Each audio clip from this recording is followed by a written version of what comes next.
se isso virar trombose. Mas isso o quê?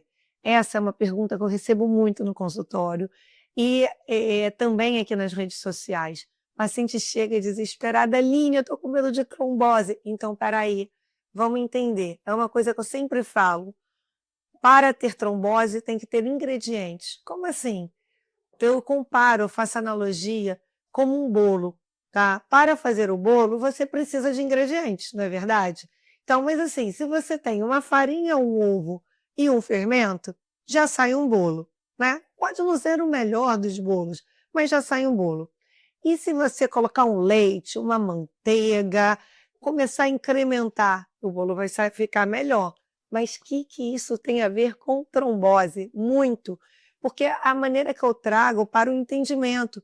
Porque para ter trombose, a gente tem que ter motivos.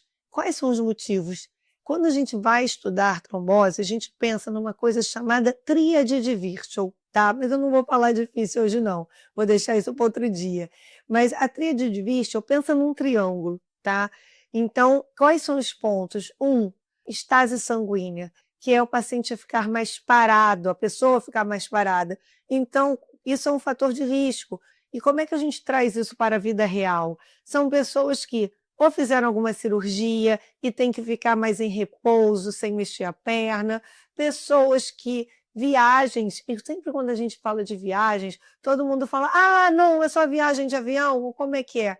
Qualquer viagem que gere uma imobilidade maior do que 4 horas. Ah, Aline, se eu for viajar de ônibus, sim, se você for ficar parado, com a perna parada durante 4 horas, isso é um fator de risco, mas voos também, voos longos. Então, a imobilidade é uma questão também. Uma pessoa que tem alguma, torce o tornozelo e bota aquele Robocop, aquela imobilização, tá em mais risco. Uma pessoa mais idosa que fica a grande parte do dia sem se mexer, com a perna parada, isso também é um risco, tá? Isso a gente falou de estase. Agora, um outro ponto, hipercoagulabilidade. Quando a gente entra em hipercoagulabilidade, tem muitas coisas.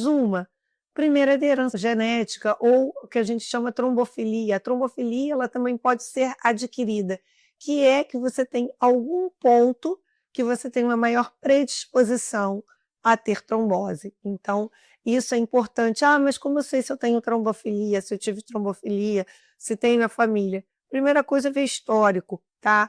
Como é que alguém na sua família tem pai, mãe, irmãos, familiares mais próximos, tiveram trombose? Qual foi o contexto dessa trombose? Foi uma causa definida? Não, não foi. Então, vamos pesquisar isso mais a fundo.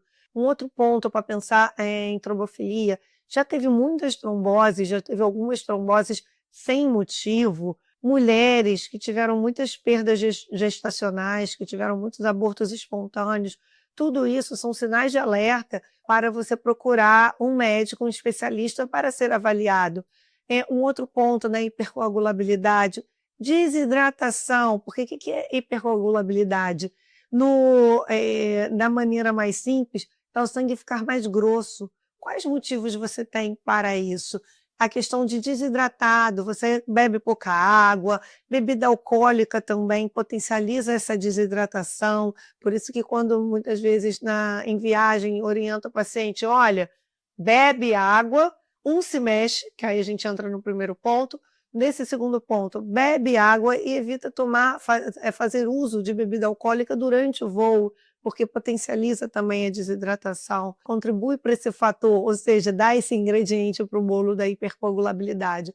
E terceiro ponto na tríade, no nosso triângulo, é a questão de lesão endotelial, ou seja, se teve alguma pancada, algum trauma. E aí eu volto à sua pergunta, será que isso vira trombose?